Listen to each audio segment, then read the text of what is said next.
Muna siguro sa atong mga bago pa nga makigsunan or bago pa nga mga naluwas or mga bisita nga first timer. Ang uban siguro matingalang anong wala tayong mga santo diri, mga santa, mga santos. Wala tayong mga Ginoo diri. Kaya ang Ginoo nga tinuod makigsunan dili sa kahoy. Dili sa himuon sa kamot sa tao. Ang tinuod nga Ginoo, ang tinuod nga Dios, mo'y nagbuhat nato. Kining mga higala nato nga mga laing sekta bisag unsa na mabutang sa gitawag og gunahuna.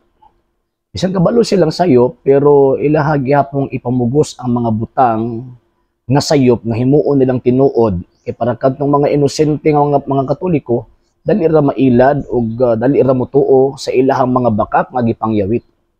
Unsa ba gyud nagtudlo magud ninyo nga ang mga santos mga Dios na? Way buutang Katoliko o way buutan nga magtotoo nga mingon tag ang mga santos mga Dios. No.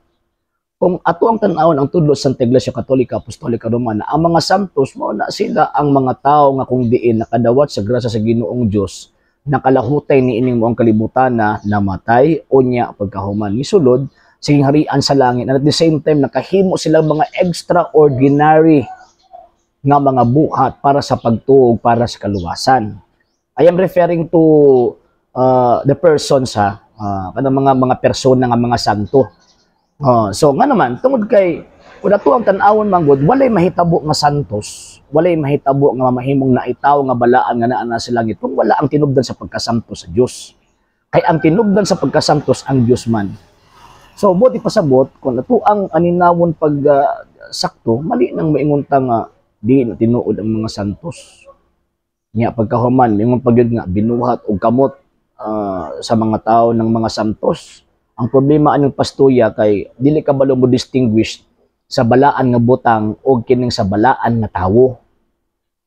Ang simbahang Katolika pag mo ingon ganitag mga santos nga mga larawan refer na sa thing nga naay connection dito sa gilarawanan.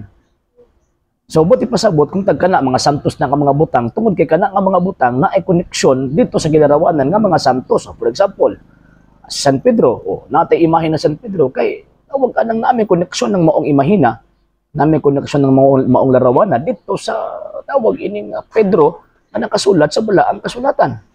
So, lahi ng santos nga butang o santos nga tawo.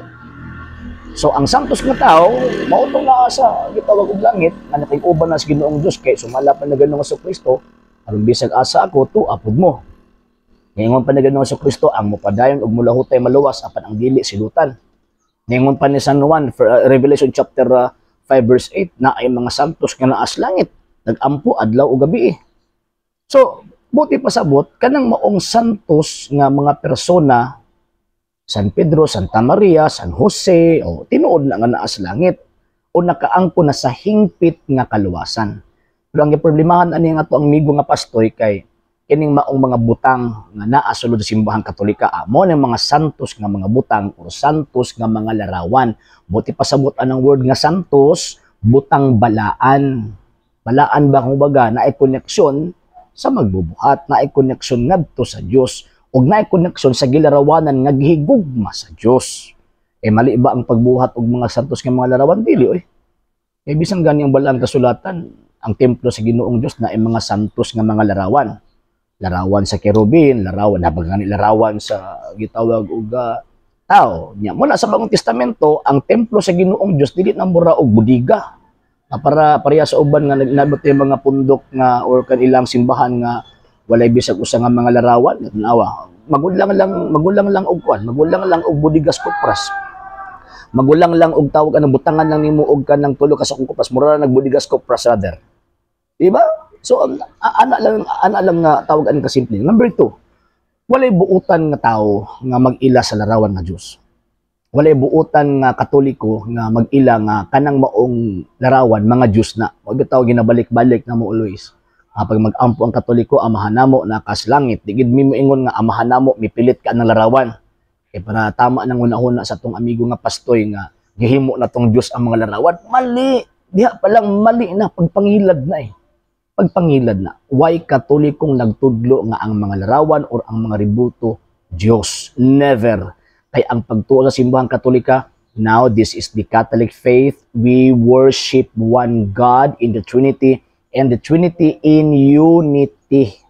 Wala giingon din na nga we worship many gods including the images and statues. Wala wala. So diha pa lang daan kini nga atong amigo nga pastor nangilad ni. Naluoy ang mga membro ug at the same time katong mga Katoliko nga ilahang gi-invite nga niapil anang simba-simba nila, di man tinud na simba. Simba-simba man na.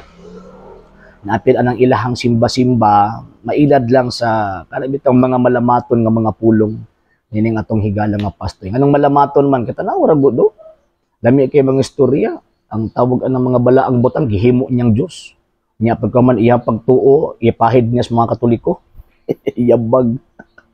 Sa hindi pa po nakapag-follow sa mga pages po natin, i-follow niyo po yung mga pages po natin, RJ Horolanciano II, TV Apolia Punto Argumento page, Kuya Apologies TV page, and RJ's Vlog 2022.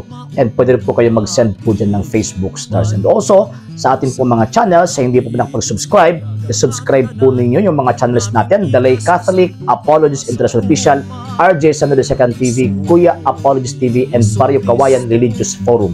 And pwede rin po kayo mag-send po dyan ng super sticker, super chats, and super thanks. And maraming salamat po sa mga kapatid at mga Katoliko na ulis pong tumutulong sa programa po natin.